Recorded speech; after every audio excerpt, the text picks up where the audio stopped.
as General Maximus Decimus Meridius, portrayed by Russell Crowe, rallies his troops with a resounding cry of Roma Invicta. He leads the Roman army into a fierce battle against Germanic tribes in 180 AD.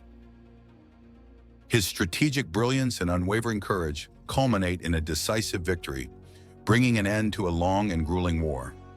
This triumph not only secures his place as a hero among his soldiers, but also earns him the deep respect of the ailing emperor Marcus Aurelius. Recognizing Maximus's strong moral character, Aurelius makes a pivotal decision. Despite having a son, Commodus, Joaquin Phoenix, who has long been groomed for leadership, he chooses to temporarily bestow command upon Maximus. The emperor envisions a future where power is restored to the Roman Senate, reflecting his belief in a more democratic governance. He confides this plan to Maximus, offering him time to reflect on the monumental responsibility ahead. However, Commodus, fueled by jealousy and ambition, cannot bear the thought of being overshadowed. In a shocking turn of events, he murders his father, Aurelius, sealing his own fate and setting off a chain reaction of betrayal and conflict that will reshape the fate of Rome. Proclaiming himself emperor, Commodus asks Maximus's loyalty. Realizing Commodus's role in the emperor's death, Maximus refuses. In retaliation, Commodus orders the execution of Maximus and sends the Praetorian Guards after his wife and son. Maximus narrowly escapes and races home, only to find his family's charred remains amid the smoldering ruins of his villa. After burying them, a heartbroken Maximus succumbs to exhaustion and collapses on their graves. Slave traders discover Maximus and bring him to Zucabar, a harsh province in North Africa, where he is bought by Proximo, the owner of a local gladiator school. Overwhelmed by grief from his family's death and the betrayal of his empire, Maximus initially declines to fight. However, as he defends himself in the arena, his exceptional combat skills win him considerable popularity with the crowd. As Maximus trains and fights, he forms friendships with Hagen, a Germanic barbarian, and Juba, a Numidian hunter. Juba becomes a close confidant to the grieving Maximus, and they often discuss the afterlife and Maximus's hope of reuniting with his family one day. In Rome, Commodus revives the gladiatorial games to mark his father's death, hiring Proximo's gladiators to compete. During a reenactment of the Battle of Zama, mistakenly referred to as the Battle of Carthage, at the Coliseum, Maximus leads Proximo's fighters to a stunning victory over a stronger opponent, much to the crowd's astonishment. When Commodus enters the arena to meet the victors, he is shocked to find Maximus at the helm of Proximo's gladiators. Unable to kill Maximus due to the overwhelming support from the audience, the emperor sulks out of the arena. As the games progress, Commodus arranges for Maximus to face Tigris of Gaul, Rome's only undefeated gladiator, in an arena filled with chained tigers, with handlers instructed to target Maximus. After a fierce battle,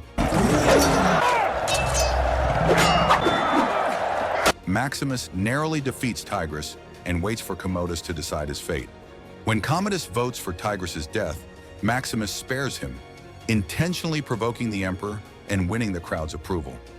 Now labeled Maximus the Merciful, Commodus grows increasingly frustrated by his inability to kill Maximus or curtail his rising popularity, while his own favor wanes. After the fight, Maximus reunites with his former servant Cicero, who informs him that his army remains loyal and is camped at the port of Ostia.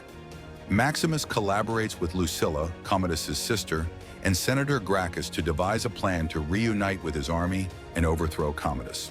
However, Commodus, suspecting his sister's betrayal, threatens her young son and forces her to divulge the plot. The Praetorian Guards swiftly storm Proximo's gladiator barracks, clashing with the gladiators while Maximus makes his escape.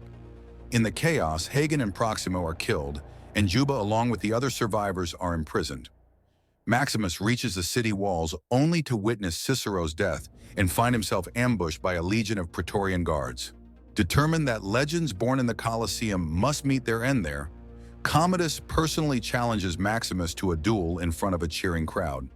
Acknowledging that Maximus's skill exceeds his own, Commodus deliberately stabs Maximus with a stiletto, puncturing his lung, and has the wound concealed beneath the gladiator's armor.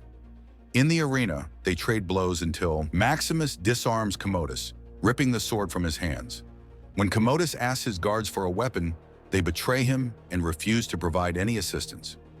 Maximus drops his own sword, but Commodus reveals a hidden stiletto and launches a renewed attack.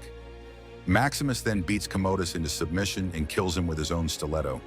As Commodus falls to the ground in the now quiet Coliseum, the air heavy with the weight of his defeat, a fading Maximus begins to experience visions of his beloved wife and son in the serene realm of the afterlife. Their familiar faces, filled with warmth and love, beckon to him, drawing him closer as he reaches out to embrace them. Just as he feels himself slipping away into this ethereal reunion, he is abruptly jolted back to the harsh reality of the Coliseum by the voice of Quintus, the Praetorian prefect. Quintus, urgency etched on his face, inquires about Maximus's next orders.